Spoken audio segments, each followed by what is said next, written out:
face it. Mental health is an issue that's not easy to talk about in all human societies. It's out there, available. There are people they can talk to.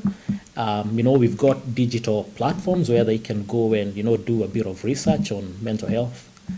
And they could also talk to another family member if they're not comfortable talking to you.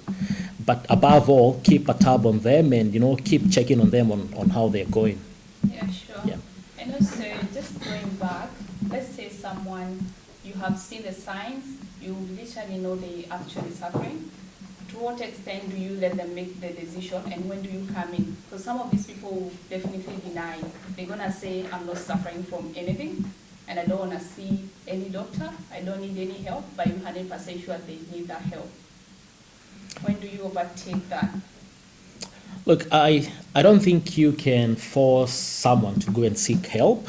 I don't think you can. I think the best thing you can do for them and with them is be supportive, be there for them, and let them know you are there for them. And when they are ready to come around, they will.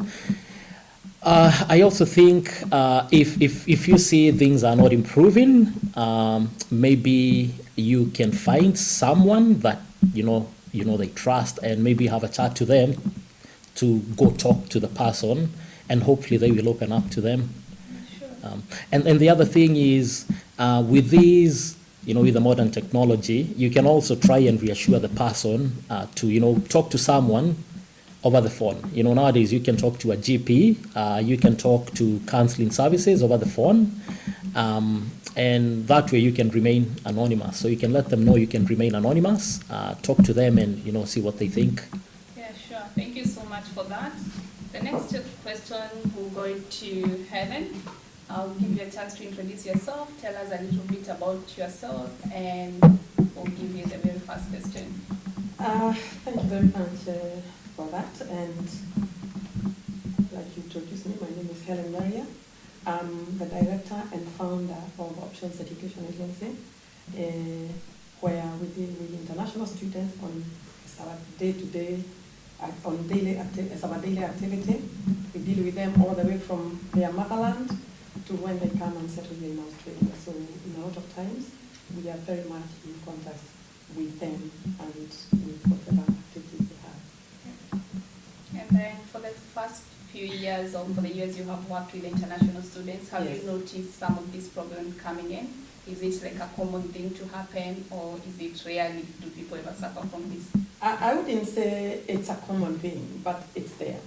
I would say maybe 3 out of 100 students, you'll find some struggling, and there are several reasons and factors which lead to that.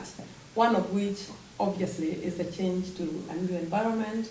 There is also the stress due to sometimes different things, which when they come here to study. There is the workload. There is a lot of them, again, they have no friends. They were used to certain friends. Now they are trying to navigate new friends. Some are lonely. And a lot of times we come across students who are, when students are in this kind of space where they are looking like withdrawn, that's when we know something is really not right. And a lot of times they get withdrawn, not just from their peers, not just from the other people around them, but more so also from their parents who try to contact them by phone. A lot of times I've received phone calls from very distraught parents who are looking to, why is my son or my daughter not talking to me? I've tried to send messages and I've tried to call them. I don't know, how do I get them? And when we come across such complaints from parents, we start to know something is not right. And this is when now we start using, sometimes some of us within our office, we'll try and reach out to the student. And when we know this is happening, we know in Australia, there's a whole, mental health is a big thing. It's not something, it's actually something which we don't have that much in our country. And a lot of times you don't even know whether to, you can't say, you can't tell a student you are unwell because they think they are not. It's you who can tell the behavioral patterns are changing. They are not looking like what you expect. They are not vibrant, they are not bubbly. You try to invite them on anything, they always turn it down. and we usually know something is not right. And that's when now we try to intervene in whichever method that we can. Yeah. Maybe to add on that, we always tell our students, even at the onset, when they get their visas, when we get their visas, one of the things we take them through is pre-departure counseling. In that pre-departure counseling, we have noted we need to add in a very big way how we have help. Whenever you feel like you are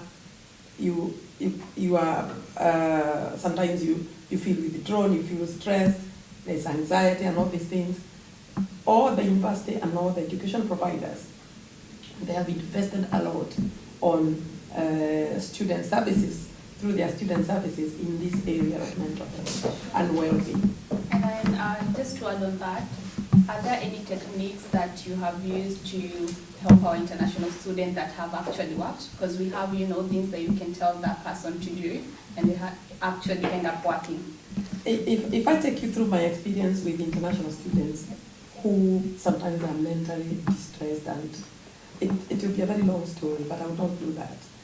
I will just let you know that, I will just say that several times we have come across students who are locked in. I'll give an example of a student, I won't name him or her, who decided to lock himself in and decided he's not going to talk to anyone, not even to anyone. So I tried to invite him to my office, and that's one of the things we do is we invite them to our office. We can take them out for lunch or just look for something you share, try to make them very relaxed so that they can trust you and let them talk, make them understand that you care, you kind of try to understand their world, because they usually have their own world. And then out of that, you may invite another student so that, because you can't do it all alone, you invite another student and you try to make them good friends. And with this other second student, you'll be following up what's going on, because unlike the family, who Jefferson has just spoken about, families have their own family members to help them. They have their own, even if you notice something is not right, at least there will be the mother, there will be maybe a brother or a sibling who is there with them. But international students are here on their own. They are here alone. And a lot of times you have to involve a second or that student. I always try to tell the students, it's very good you have one close friend, or at least two. Don't even have a multitude of friends. Just one close friend whom you can share what you're going through, and maybe through that friend can be your keeper. You can be each other's brother or sister's keeper. And when we involve other people like that, at least we are able to monitor what's going on. A lot of times, in our experience, we redirect them now to the relevant bodies, like we use doctors. I remember there's a time, we do have like the normal overseas, every student has overseas self-cover, so you can direct them to the GPs, and then you talk to the GP and let them know, even before you take the student. Sometimes I'll go an extra mile to let the GP of the symptoms of this student, because the student himself doesn't think he is sick. And we have seen it working, because they just need time, counseling, they will be booked for counseling sessions, and on and on until they come back to the realization that something was off, and they continue living like the normal, like any other student. Sure. Remember, this is all not a bacterial infection or a viral infection. It's mental. A lot of it is socially. It is actually from the social. Yeah. It's not something like it's infectious or. Yeah. And actually believe it's more because as soon as international students come here and you don't have a family, the first thing you do is you seclude yourself from every other person. Yeah. You think every person is new, just the way you did travel from one region in your country to another, and then go talking to everyone. It's the same thing. And here it's totally a different language. You'll probably be living with people you don't even share the same language, and since English is your second language, you struggle a lot to actually put your thoughts out there or communicate. Exactly. And then another good thing about being here is that we have a community organization. We have CASA, and I'll let Helen tell us about what is CASA, what do they do, how can getting involved in these activities actually help us improve our mental health? Yeah, thank you very much. CASA stands for Kenyan Association in South Australia. It's a very vibrant association, and a lot of people, especially new ones, and especially students, they tend to downplay it until when they actually need it. I've seen a lot of cases whereby a student is lost somewhere, and then finally he's advised by his fellow friends or maybe someone else, have you spoken to CASA? So CASA has been handling, I've served in CASA for 4 years, and even after I left CASA, I still participate a lot into the community, especially where it involves student matters. And normally what CASA doesn't have the final, it's not like CASA has got some cure or anything. All they do is to facilitate that whole process, because CASA can direct the student to where they're supposed to go. They will direct them to options if they think options might be in a better position to handle this case of the student. CASA will be able to talk to even GPs within the community who can help, because we are a very blessed community, because we have GPs, we have psychotherapists, we have psychologists, and CASA tries as much as possible to reach out to some of these professionals so that they can help in terms of case by case. And CASA would try and help many other cases, not just mental health. Some of them could be financial problems that students go through, and some of them could be sicknesses. And as a community organization, we try to reach out to everyone, not just students, but also including the community members. Thank you so much for that. And to add actually on what Helen has said, CASA organizes a lot of activities. We have football, they have volleyball, whatever your passion is, or if you have any gift or something you love doing, you can actually talk to them, and they can actually join you to people who like doing things that you like doing. And you guys can work as a team, and this one will actually help you maintain or stay in a same state. Yeah. Well, thank you so much, and to our online army, we acknowledge you. Thank you for joining us. I'll go through those people who are commenting. Thank you, Anthony from Nairobi, Kenya. You are saying we are together. Thank you, Murugi Liori from London. You are saying you are tuned in from London. Thank you, Nancy Bilgen from Sydney. We are together. Thank you so much. Thank you, Diana Nyawira from wherever you're watching us. Let us know where you're watching us from. And we have Wega TV with us as well. Thank you, Caroline Kilonzo, for watching. God bless you. Thank you, Mwangi Wairia. You are saying Muranga is present. And thank you, Jose Kamai. You are saying good job, Diaspora TV Australia. Now, this is an interactive segment, and you are free to throw in some questions to our panelists here. Now, next, we are going to hear from one of a person who came as a guest today in our show. Her name is Sharon Davis. Now, Sharon is a registered nurse, and she is going to introduce herself, so I will give her the floor, and she's going to give us a lived experience. Now, Sharon, thank you so much for coming to the show, and we welcome you so much. You're not so new to the Kenyan community, but you are so much welcome to Diaspora TV Australia. Thank you for honoring the call. Welcome to the show. Now, introduce yourself and take us through your journey through mental health. Thank you. My name's Sharon. I'm an enrolled nurse. I've been working in the nursing field for approximately 15 years. But over the last few years, I've started having issues with my mental health.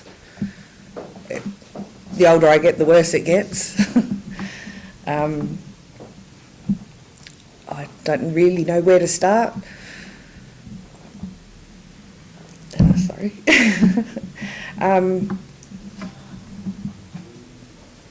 I noticed a few years ago I was starting to get more snappy, angry at things. I've tried to speak to different doctors, and lots of them just told me that I should be happy. I was newly married, buying a house, still getting to travel, but my mental health wasn't coping. I've tried lots of medications. Finally got some that are finally starting to work. It's just been a really hard few years. Sorry. It's all right. It's very hard to ask for help. People tend to just think you're crazy.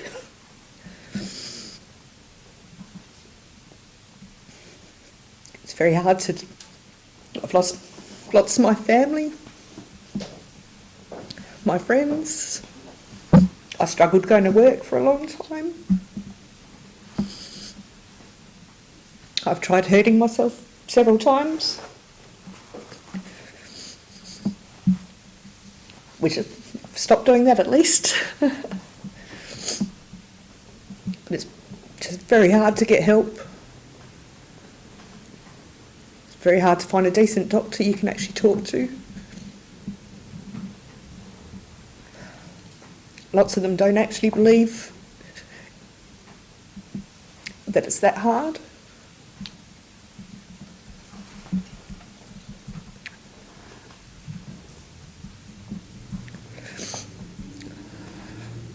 Most of my family don't speak to me anymore because I get angry so much.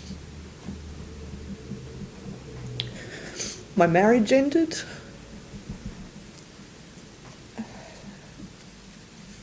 He obviously couldn't deal with me getting so angry all the time. And I don't think his family understood. The more frustrated I got, the angrier I got at them too. I know my behaviour is not normal, but I just find it really hard to control it when I'm not coping.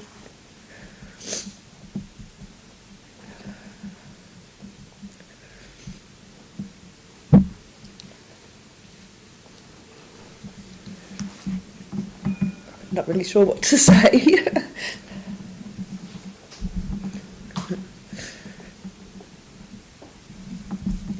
It's very hard to ask for help.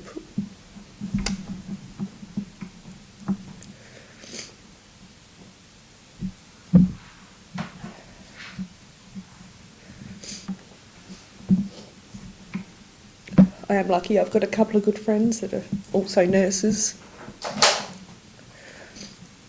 They probably helped me the most, and my mum's really supportive.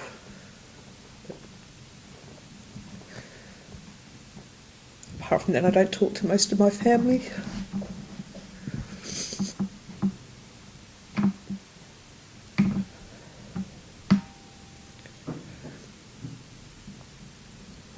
I think lots of people think when you try to hurt yourself that you're doing it for attention, or whereas it's more you just don't know how to deal with it and you don't know how to ask for help.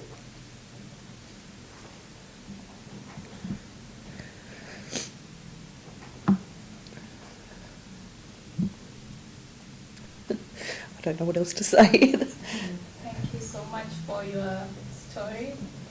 After that, will make cry. But thank you so much for sharing with us.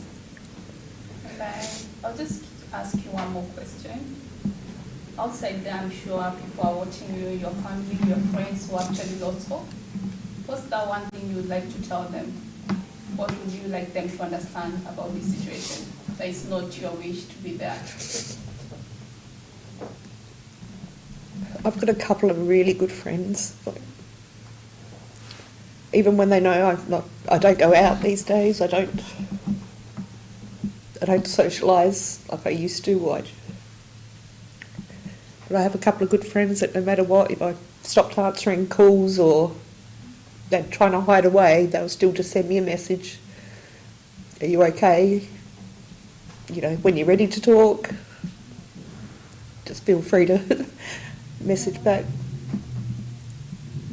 Just knowing somebody's out there when you just feel like you're at rock bottom, it's really good. Yeah, sure. Yeah, and you're doing very well. You're very strong. I knew I'd start crying as soon as I start talking about it. Yeah. Thank you for that. I'm not like this all the time. I think that's a very good thing, even for those who are watching, just to see a real person who has come out openly. And the fact that the way you're saying people don't understand, actually I think that's the worst thing in this whole area. Because a lot of people think you are pretending, or where is the line between people who are actually nasty and those who are mentally not well? Because there are some people who would seek attention that way, but where would you tell the difference? So I think that's very I get horrible. to share that. I used to go to the doctors and say, I'm going crazy. Like, I knew my behaviour wasn't okay. But Yeah. But you're very strong, trust me. any little thing will set me off. And actually you coming out, it's one of the best things, because you're not just recovering yourself, you're also helping other people out there. Someone may be suffering from the same signs, and they may, by just watching you tell your story, they'll be comfortable enough to go and seek for help. And it's not about hundreds of lives to change, it's just about just one other person who actually takes one step of hope and look for that help. Yeah. Thank you so much for every person who is watching us, and we'll take a quick break and we'll be back shortly. Thank you.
Welcome back. That short break that we had, it gives us the opportunity to reflect on what actually Sharon has talked about. You know, we have a lot of stigma out there, and I want again to come back to our online viewers. Thank you for tuning in. Thank you for everyone that is commenting. I can see here, I want to bring this comment from Caroline Kilonzo. He says that it's really hard to cope. I too lost my husband to my best friend, almost ended my life. It hurt so much, but I thank God I got a good spiritual dad coping now. Esther John is saying hugs, Sharon. You will pull through. That's what Esther is telling you. We have Diana Nyawira from Nairobi, Kenya, saying it's painful and coming out is the best option. And Sharon, you are a great example. By coming out, that's a very, very good example. We have Job Baraka, thank you for tuning in. You are saying great job once again, Diaspora TV. And he's saying, Mama, Mama, thanks for your insights. Elias Mwangi from Nairobi, thank you for tuning in. And Lucy Murugi from London is saying, hugs Sharon and thank you for speaking up. You know, not many people are willing to speak up. And speaking up is courage in itself, it's being brave. Well, I just want to check with my director whether the audio is on. Somebody is saying the audio problem. Is the audio on there, my director? Thank you. I hope you can hear us loud and clear. I don't know whether I'll have to repeat once again. So I'm saying thank you to everyone that is watching. We can see you. We've talked to Sharon. We've acknowledged you. Caroline Kilonzo saying that it's really hard to cope, and you lost your husband to your best friend, and you almost ended your life. And you say it has so much, but you thank God, and you have a good spiritual dad, and you are coping now. indeed coping is what we need to help one another to cope, to help one another to cope. And this brings us to this other question. Now, we have this issue that you have spoken about, the stigma, people trying to speak about in the community, where they don't understand you when you come out. And I want to read these questions. And in what ways does our community behave to make people with mental health issues not want to seek help? And as we answer that, we can add to what are some of the toxic responses that make people more vulnerable and ashamed to come out. So maybe we can start by discussing what ways do you think our community, as a Kenyan community, as the Australian community, what ways are people behaving out there that is making people to feel a bit ashamed and it's making them not want to seek help? You don't want to go to the GP, you don't want to talk to your friend because you are afraid of what people will say. So maybe we can begin with you, Sharon. Shed us some light. Are there some things that people, ways that people behave that stop people from seeking help? I've been told by plenty of people I'm crazy and nuts. Even not professional people, and they just kind of dismiss you and tell you should be happier and you've got everything going for you, so automatically you should be happy. And I believe another thing out there in the communities, people fear to be judged. We come in a community where if someone is suffering from mental health, it's actually not known. It's the stigma behind it. People can't come out. If, let's say, for a man in our community, they think men are strong and they should face every single situation. So them coming out, they will be judged as weak and given names. So it's actually very hard in this community to come out and say or admit you're actually suffering. We'll find so many people trying to get help in an opposite way, like if you're suffering from something, you go and say, I have a friend who suffers from this, and you're actually the one. So it's like you have to put a face. You have to go as someone else in order to be understood. And all that comes with judgment from the community. I'll also give maybe Helen, if she has something to comment on that. I think you're very right that the issue of judgment to others, you try to look at, and I think it's all because of our cultural background, because if you try to think the Kenyan culture, the way I was brought up, we didn't ever hear people committing suicide very often like they do today. So sometimes you find we never used to look at mental health as a sickness. It used to look like a behavioral thing. And whenever you come out, like if you come if you are branded like mentally unwell, you know the kind of names which are usually associated with that. You'll be called Mwenda. Yeah. Yeah. Who wants to be called a Mwenda? It's a common name that people use derogatory on people who are mentally unwell. And I think the whole thing about the community is to understand and to embrace and to put yourself in the shoes of that person and know they are just doing this because there are always factors which lead to mental health.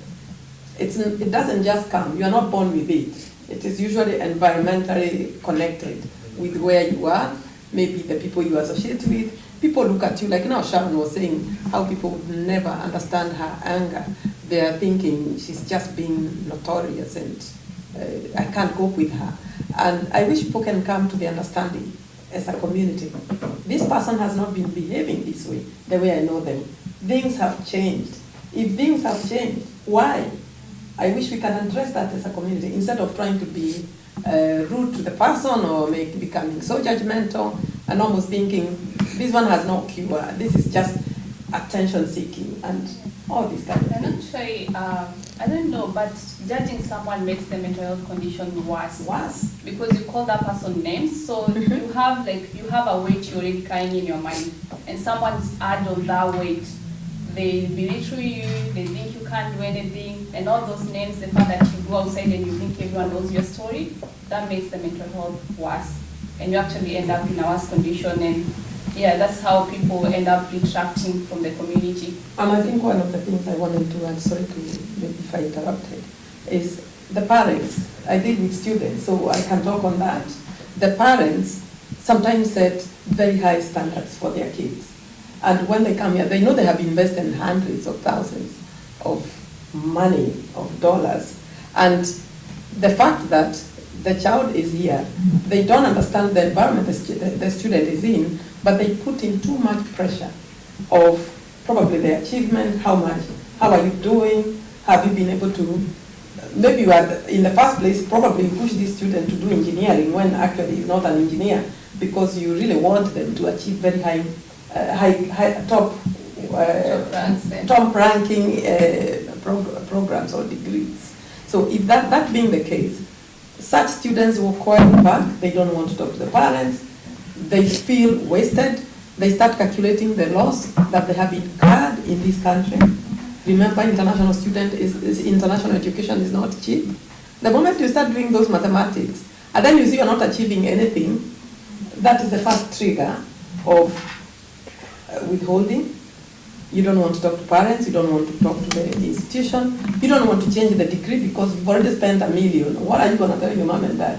I wish parents understand, and just, sometimes I always say, count the loss and move on.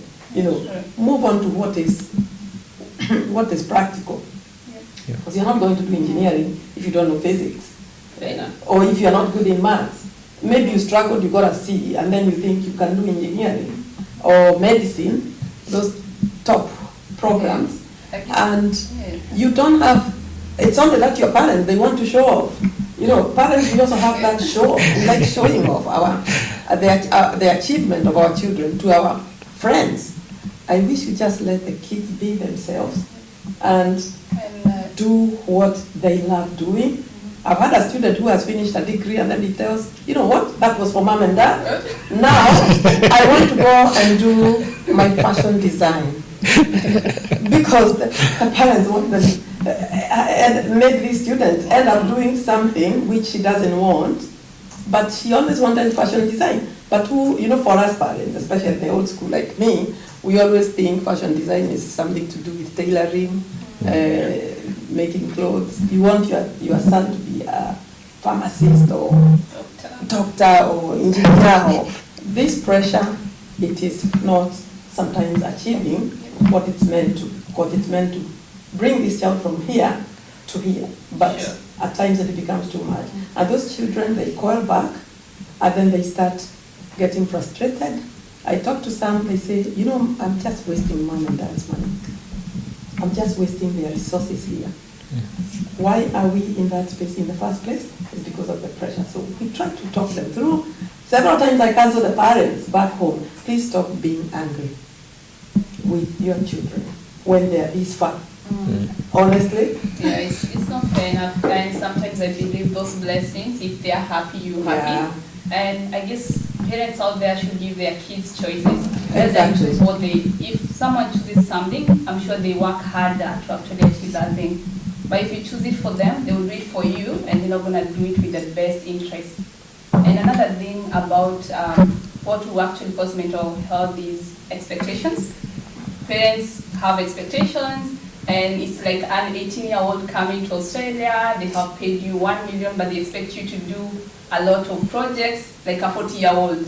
So you're here 20, you're trying to build a house, to get a degree, to get literally everything, things that people do when they're in their 40s.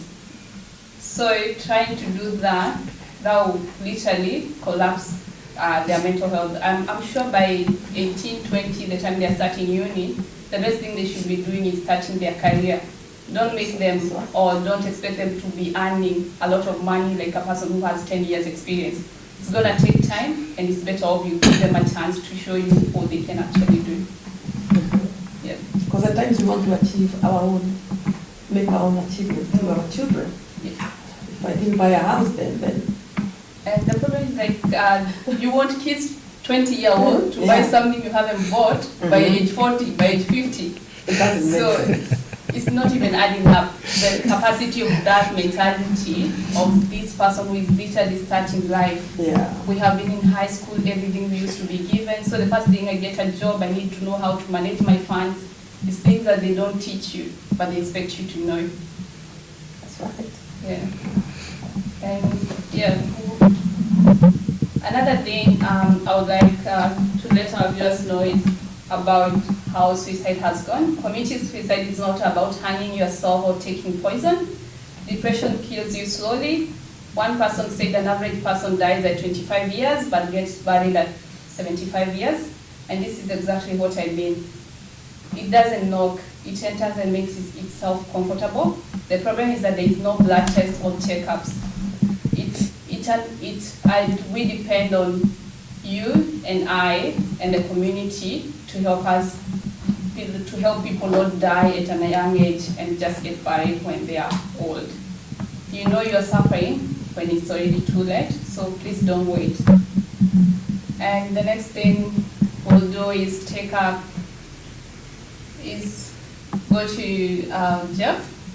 Do you have any comments on the whole topic? I think what I would like to add to what everybody has said is there is a lot of stigma out there associated with mental health. Some of it is cultural, and some of it is because of the environment people are living in. So I remember when I was growing up, people with mental health issues, they used to be locked in cages, and some people used to say those people are bewitched. So they really never went to seek out help. And, they used to have names for them like Madare. Now, come to Australia, the same still happens. People with mental health issues, like Sharon said, sometimes they're crazy, So there is that stigma associated with mental health, and I think people need to educate themselves. There is a lot of information out there on good websites regarding mental health. People need to go and educate themselves because mental health can affect you. It can affect anyone. People need to understand that mental health is an illness like any other illness, and if treated, people can recover. So let us not look down on people with mental health, but be supportive, because you never know when it's going to be your turn. Yeah, sure. And we have Morugi who is watching us. She has a question for Sharon. Does working in mental health or in the nursing facility actually help you cope with it? I'm much better at dealing with other people with mental health issues than I am myself. I think it's made me more understanding for my general clients as such, like if they've ever got mental health issues. And actually that takes us back to a doctor can be a doctor for themselves. Yeah. So it's like the person who was asking was probably thinking maybe studying that mental health will actually help yourself. But it's kind of the other way around. You be more understanding to your patient. It makes me a better nurse understanding what but people are not going for through. your personal. It doesn't help me whatsoever. I know all the right things I should be doing to help myself, but... Yep. And anything to wrap up from Helen? I think all I can say is, and I have said this again, everyone needs somebody. And that is where we get the saying, be your brother or your sister's keeper. So if you have a friend whom you know is behaving differently, it's always going to come forward, help them, involve others if you can't, because a lot of people don't know, actually a lot of people don't know what to do. At least it's good to step out and talk to people like Jefferson, the professionals who can at least guide on how to do it. Because like you're saying, it's a sickness like any other, and it has taken a lot of lives away. And I think the best thing is to capture it very, very early before it deteriorates to a level where it's uncontrollable, or it means someone has to be locked in somewhere. Because we do have facilities where people are taken, but we might be able to control it before it reaches in those facilities. Yeah. So all I can say is be your brother and your sister's keeper. Let's all do it. Yeah. Yeah. And I think to add on to that, this is to the mainly the international students. A lot of times people come up with an excuse, I'm too busy, I'm too busy, I can't attend an event. But if you make it a priority and make sure, when you're going to, let's say, a CASA event, make sure you take a friend with you. Then if everybody brings a friend, then, that will make us responsible for, our friends. So if someone is not coping, then it will be easy to pick on it early, because intervention, when we intervene early, then the recovery gets quicker. So people need to, look after each other. And, once you go out there, you'll be able to join a community group. Within CASA, we've got small groups. We've got small groups of people who like to do different things, So we've got WhatsApp group where people support each other. We've got men's support groups. We've got religious groups. So once you go into the big event, you'll be able to branch out into what, you're interested in, what makes you, tick. And just to add on, that takes me back to an initiative which was there with CASA, where we were saying we throw a challenge out there to the Kenyan community, especially the families, so that each family can adopt a student or two, so that at any one time, if you have a barbecue at home, you can invite your children whom you have adopted, and I believe it's something doable. A lot of people would want to do that, and probably they don't know where to start. So probably I would challenge every Kenyan out there, if they can come forward and say, I want to adopt 2 or 3 students, not to stay with me, but to just be my children. I have grown-up children, I don't live with them. Yeah. But if I have children, even though they don't stay with me, I know they are somewhere in my background. On Christmas Day, you can always tell them to come and join you, and that makes them have a sense of social family life, which I believe, this mental thing is not, like I said, it's not bacterial. It's something that it is all centered on the environment that you live in.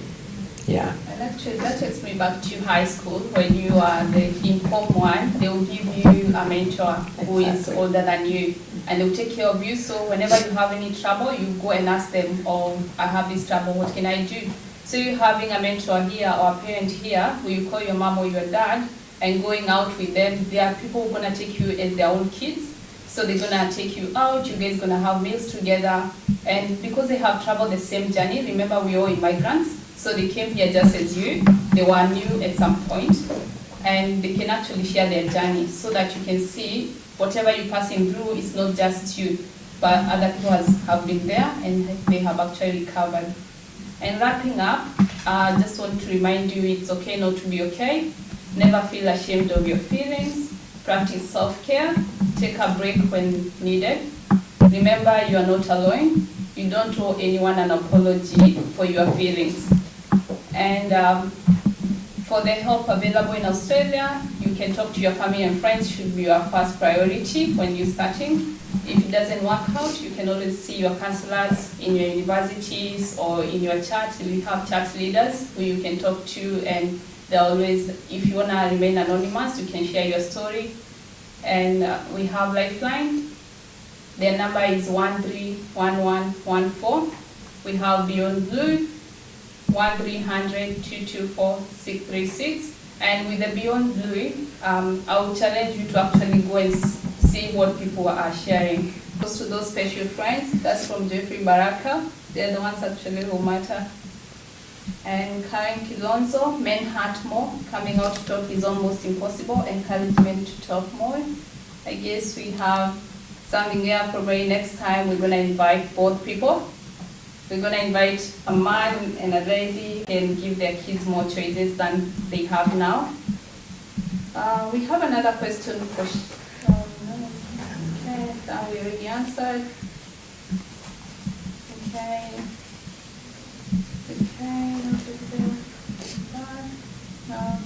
And another one from Oluki. Sharon, was there anything that, okay, this is a question for Sharon. Was there anything that you feel triggered you to be ill? And was there something that you feel could have been done? Sorry, I missed the beginning of that. Was there Sorry, I missed the beginning of that. was there anything that could have triggered you to get the condition? Mine's quite a bit different than the average depression, because originally they thought it was hormone related, so I've had surgery to help try and fix that. But they did say because I've been like it so long that I could be stuck like it for a bit longer. Yeah. And do you think there was something that could have been done differently? Like, is there any of the action taken, like the surgery, or did the medication take too long to diagnose you, or would there have been any different way to actually approach it? I think my family issues were causing a lot of it to get worse.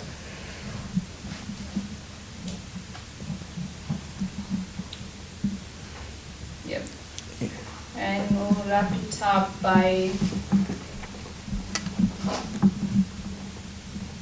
Okay. That's waiting. Nancy Kamau says, awesome discussion, mental health awareness is very important. Thank you, Nancy. Thank you, Morugi. Thank you, Simon, for watching us.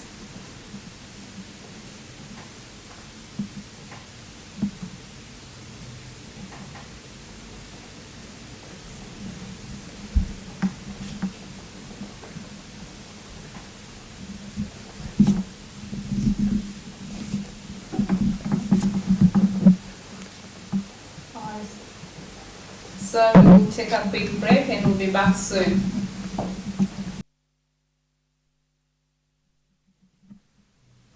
Well, thank you so much everyone that is watching, and as you have seen there, we have brought you a few videos of people who support Diaspora TV. We want to thank you, Certified Homes. If you're there, you're watching us and you're wondering how you can invest back in Kenya, our Certified Homes have what we call Sukari Heights. It's a big building where you can actually buy like 3-bedroom, 2 bedrooms, and some studios, and you have to put just a very little deposit. So visit certifiedhomes.com.co.ke and get more information from there. And you have also seen AMG Realtors. They are very good as well. They have land in Nanyuki, they have land in Kitengera, Kiserian, and last time we showed you some land actually somewhere in Isinya, and you have seen their video where they are showing title deeds being given. They are real and it's happening. They are one of your Diaspora investor of choice. You have also seen one of our businessmen, business people from Adelaide, that is the Binti Boutique. And I want to actually let you know that if you're going to the Casa Gala event, during this event, you can go there if you are a lady. There are so many clothes that you have seen there. You can buy a good one, an African one. Sharon, if you want to come to the gala. We do have those very beautiful clothing that is offered by Binti Boutique. You can visit them. You have seen their video there. You can visit them and you can get some help. And I want to let you know that Diaspora TV will be bringing you the gala event live here on Diaspora TV. We'll be live on the ground. That is on the 12th of June. Keep that date tuned. We are going to provide you with the link in the days coming. Make a date with us. Because of COVID restrictions, only 200 people are allowed and the tickets are sold out. Sorry if you are there and you wanted to come to the Casa event. Well, the tickets are all sold out. However, they are not sold out online, so we'll be virtually bringing you Casa event to your living rooms. So tune in to Diaspora TV, and if you have not subscribed, I can see all of you who are watching. If you have not subscribed, please just click that button there that says subscribe. It's free. You can actually remove the charts and you'll see the button. If you remove the charts, just cross the X on the charts that are there, then you'll see a big red button there that says subscribe. It's free. Please subscribe to our channel and God will bless you. Now, I want to take this opportunity to say thank you to all of you who are watching. Thank you, you are our army that keep us going. And thank you to our panelists. I'm just going to offer my special thanks to Helen. Now, Helen is the director of Options Education Agency. And I have seen today, they have put some, if you watch her status on Facebook, they are now in London. They are taking nurses to London. So if you are there in Kenya, you want to go to London, Helen here will help you get to London and study your nursing there. If you want to come to Australia, Helen. If you're here in Australia and also you want to maybe get your PR, ask Helen. She will help you for consultations. She can help you. Helen is very experienced when it comes to education and migration issues, and you can consult her anytime. If you are living in Adelaide, Helen is found on level 3, 118 King William Street, and that's where we are recording today. Thank you so much, Helen, for offering us the space here at Options. And you can pay her a visit if you want to study. You are here in Australia, you want to study, you want to add a degree, and you are an international, Helen will help you out. She is so experienced on that. And not only in Adelaide, you are in Perth, you are in the whole of Australia because you can connect online. We can, yes. Yes, and you're also in Kenya, you are in Nigeria. Yes. And you are in another country? The Philippines. The Philippines. And which other country? Uganda. Uganda. So all these countries, if you're there, you want to come to Australia, you want to go to London, yes, you know, London, we used to sing London Bridge and stuff like that. You want to go to see that London Bridge? Helen is here. Now, thank you so much, Sharon. Well, I know it's quite difficult what you've gone through in mental health, but you have come out, which is very, very brave of you. And thank you for honoring the call, sitting amongst all these foreigners and coping with the time. You know, Kenyans with time, we are not that good. Thank you so much for attending. And so many people have talked about you online. They have wished you well, and they are so happy that that you have come out. Thank you so much, Jefferson, for your input. Now, Jefferson is a social worker, and he has brought out a lot of experience with him today. Thank you for your input today. Thank you. Now, Diaspora TV appreciates all of you, and may God bless you. May you have a lovely night. I forgot to say Tracy, but I'm going to let Tracy finish off to sign us off. Welcome, Tracy. Thank you so much, John, for the chance and for this good initiative. And hopefully we'll be seeing all of you, our viewers. Please tell a friend to tell a friend. And next time we're going to see you on our third episode. Also, you can send us any topic about mental health that you would want us to discuss, and we'll be more than happy to consider it next time we do this show, which will be in a month's time also. Thank you so much for today, and God bless you.